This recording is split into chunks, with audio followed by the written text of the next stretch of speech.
Hello guys, welcome back again, shout out po sa inyong lahat. Alam nyo, para matapos na ang isyong ayaw tumigil, kaya ito na ang paliwanag, ang paglilinaw, at pakipagsabayan sa ingay ng mga haka-haka, pero dumating na rin sa punto na kailangan ng magsalita ni Medeth, hindi para magturo ng mali, hindi para manira, kundi para tapusin na, para magkaroon ng katahimikan, para sa sarili niya, at para sa lahat. Gusto niyang linawin ito ng diretso, at buong tapang na. Si Medeth ang nakipaghiwalay kay Matt, gusto pa na ipagpatuloy ni Matt ang relasyon nila.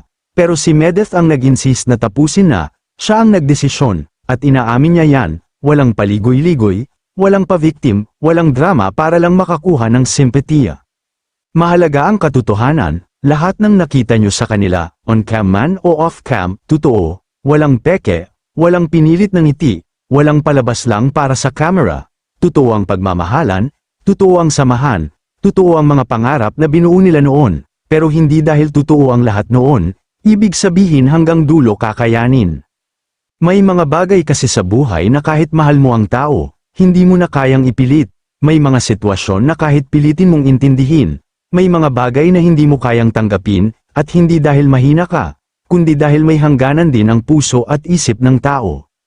Dumating sa punto na kailangan niyang pumili, ipagpatuloy ang isang relasyon na unti-unti mong na-realize na may mali, na hindi na tama, o piliin ang sarili kahit masakit.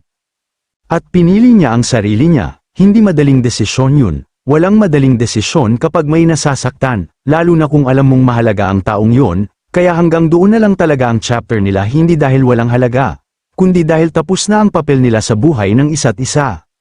Gusto niya ring linawin ang isa pang bagay na may mga nagsasabi, nagtatanong, at nagbabanggit tungkol sa mga ex-sponsors, founders, at kung ano-anong koneksyon na paulit-ulit na ginagawang topic ng ilang reactors. Sa totoo lang, gusto niyang pakiusapan, huwag na gawing topic yan, hindi na kailangan, hindi na makakatulong, at wala na rin siyang intensyon na balikan o buhayin ang mga bagay na tapos na. Kung hindi man agad nabanggit o napansin ang mga isyong yan, hindi dahil wala siyang pakialam, kundi dahil sobrang busy lang talaga, hindi na rin siya nakakapanood. Hindi na rin updated sa lahat ng sinasabi ng iba, at siguro, mas mabuti na rin yun. Kasi darating talaga ang panahon na kailangan nating mag-move on, hindi para sa kanila, kundi para sa peace of mind ng bawat isa. May mga nakapansin din na kapag may issue na ayaw niya ng patulan o pahabain, kapag may tanong na alam niyang mauuwi lang sa paninira o sakit ng damdamin, may linya siyang palaging sinasabi. Hayaan na natin sila, hindi yan pag-iwas. Hindi yan kawalan ng sagot. Yan ang paraan para putulin ang isang usapan bago pa ito maging toxic, para hindi na hamaba, para wala nang masabi na masakit, masira, o pagsisihan sa huli.